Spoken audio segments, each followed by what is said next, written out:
वो कहते हैं ना कि जैसी करनी वैसी भरनी। इंसान जैसा काम करता है उसे उसका फल भी वैसा ही मिलता है। अगर आपने अच्छे कर्म किए होंगे तो आपको उसका अच्छा फल मिलेगा, और आपने बुरे कर्म किए होंगे तो आपको उसका बुरा फल मिलेगा।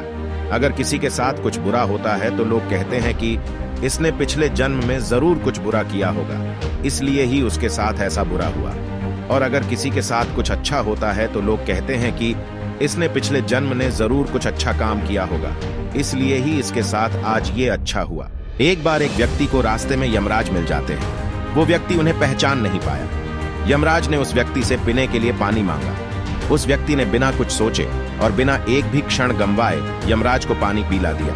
पानी पीने के बाद यमराज ने उस व्यक्ति को बता दिया कि वो उसके प्राण लेने के लिए आए हैं, किंतु उस व्यक्ति ने यमराज की प्यास बुझाई है, इसलिए वो उन्हें अपनी किस्मत बदलने का एक मौका देते हैं। इतना बोलने के बाद यमराज ने उस व्यक्ति के हाथ में एक डायरी दे दी और उस व्यक्ति से कहा कि तुम्हारे पास 10 मिनट का समय है। इस डायरी में तुम जो भी लिखोगे वही सच में हो जाएगा, लेकिन ध्यान रखना कि तुम्हारे पास केवल 10 मिनट ही है।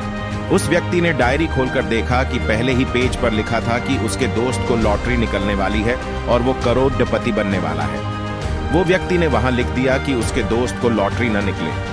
अगले पेज पर लिखा था कि उसका एक रिश्तेदार चुनाव जीतकर मंत्री बनने वाला है। उसने वहां पर लिख दिया कि उसका रिश्तेदार चुनाव हार जाए।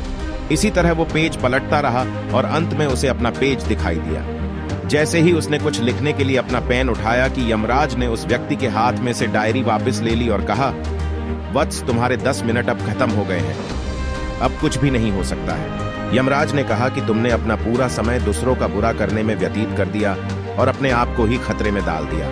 अब तो तुम्हारा अंत निश्चित है। अब तुम्हें कोई नहीं बचा सकता, क्योंकि तुम अपने आप को ही नहीं बचा पाए। यह सुनकर वो व्यक्ति बहुत ज्यादा पछताता है, लेकिन अब पछताने से कुछ नहीं हो सकता था, क्योंकि अब सुनहरा मौका उसके हाथ से निकल चुका था। अगर भगवान ने आपको कोई शक्ति दी है तो कभी किसी का बुरा ना सोचे और ना ही किसी का बुरा करे। दूसरों का भला करने वाले सदा सुखी और दूसरों का बुरा करने वाले सदा दुखी रहते हैं।